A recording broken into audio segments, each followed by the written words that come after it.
In 2016, while Sullivan was at Uber, hackers accessed and downloaded an Uber database containing the personal information of approximately 57 million Uber users and drivers.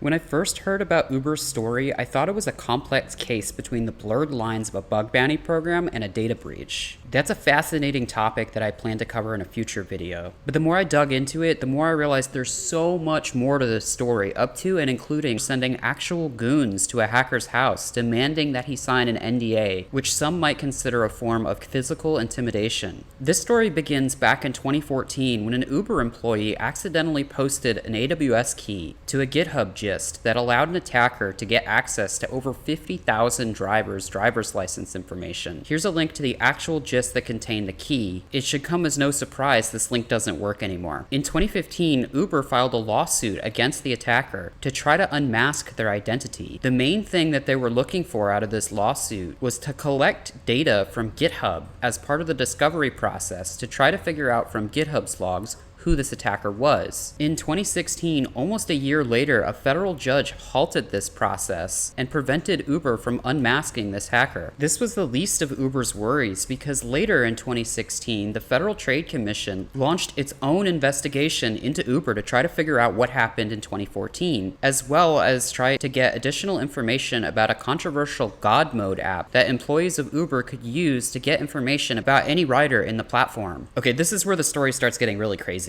The then CISO, Joe Sullivan, was called to testify in late 2016 in front of the FTC and said things like this. Since the time of the 2014 breach, now almost 3 years ago, Uber has put in place numerous and extensive additional protection for data it stores in S3 data stores, as well as company-wide improvements in credential protection and management and other aspects of data security. And quote, it was common in 2014 to write access keys and other secrets directly into code when that code needed to call for the information from another service. A mere 10 days later, another security hacker by the name John Doe's reached out to Uber saying they found another Amazon credential that allowed them to get access to over 600,000 Uber driver's licenses and 57 million user records containing personal information from Uber users. Now, there's one important key difference between the key that was discovered in 2014 and the new key that was discovered in 2016. That difference was in 2014, the GitHub gist was public. Anyone could access it. But in 2016, the hacker used stolen credentials to log into an Uber employee's account and get access to source code that was not meant to be made public. Here's what it means to use stolen credentials like that. The attacker used a technique known as credential stuffing. Basically, these days, every single one of us have experienced some form of data breach that affects us and our personal information.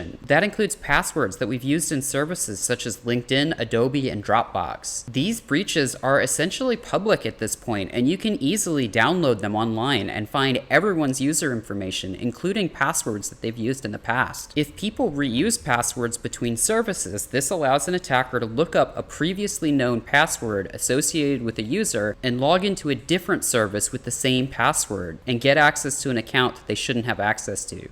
The technique is very easy to do, but is typically not allowed in bug bounties. And even if it were allowed in bug bounties, the researchers would not be allowed to take it a step further and use that access to continue to poke and prod and get additional keys and services after the initial login from the stolen credentials, like was the case with this attacker. Witnesses say the CISO appeared visibly shaken by the events, and in a private conversation was quoted saying he could not believe that they allowed another breach to happen, and the team had to make sure that word of this breach did not get out. Here's a real text exchange between the CISO and the CEO at 1:30 a.m. on November 15th in 2016.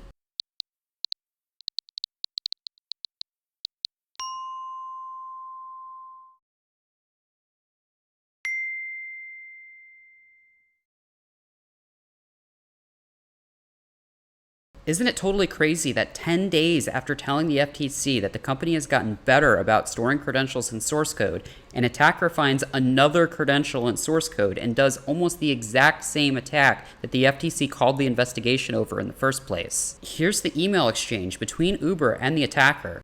Morning. At this point, I think everything is locked down. Can you verify on your end? Once I have verified everything is in a secure state, I can start getting payment lined up. As mentioned earlier, the typical max for our bug bounty program is $10,000. Were you previously saying you expected a $100,000 payout for this? Thanks again for reporting this and helping protect Uber users. It looks like everything's good to go as of now. Yes, we expect at least $100,000. I'm sure you understand what this could have turned into if we got into the wrong hands. I mean, you guys had private keys, private data stored, backups of everything, config files, etc. It would have hurt the company a lot more than you think. Hopefully this gives you insight as to what could have really gone down if someone else had the intention of doing harm. I'm helping a few other websites in the meantime after this whole ordeal. I will write up a detailed report hoping to help you guys in the future. Awesome to hear you're helping other sites too. The security research community has come a long way in the past few years, and it's cool to see researchers and companies interacting more. I've gotten everything written up, and I've submitted for a $100K total bounty. The plan is to get everything approved by my manager by tomorrow AM, so I'll keep you updated. There is a ton to unpack here, but first let's pause for a second and let me share a little bit of my background. I'm an independent security researcher and have made over $100,000 submitting bug bounties to various different programs. I've also worked at large companies such as Netflix and Salesforce and worked on the teams that oversee bug bounty programs and decide which researchers and which bugs should be paid how much. It's actually pretty common for a security researcher to ask to get a bigger payment than what the program originally offers them. And sometimes they make a compelling case and do get paid more. It's also worth noting that it's not uncommon for a program to pay a researcher higher than the stated bands of how much they pay researchers. Though I will say going from a $10,000 max payout to a $100,000 max payout does seem a little atypical, but it's not completely unheard of. Lastly, it's not uncommon for a security researcher to go a little bit further than where they should go, and to flex the rules of the stated scope and access data that they probably shouldn't access. But in this case, I'd say because the researcher used stolen credentials and then continued to pivot to get access to more systems after that initial foothold, I'd say this is farther than what could be considered in good faith. Whether this is a ransom payment to an evil hacker like the news reported, or a very pushy security researcher pushing the bounds of what's acceptable in a bug bounty program is the topic for another video. What's completely atypical, though, is what happened next. Uber worked very hard to unmask the individual that did the credential stuffing, this time not involving US courts. And after identifying the individual, they dispatch actual goons to the attacker's door, demanding that they sign an NDA with their real names. I have never heard of a company doing anything like this before. Is totally bonkers. Uber did not update the FTC about any of this until a new CEO was hired in August 2017, at which point the CEO learned about these events, fired the old CISO, and updated the FTC on what happened. This is what caused the events to become public in the first place. We are here today to announce criminal charges for a corporate cover-up of a data hack that put the private information of millions of people at risk.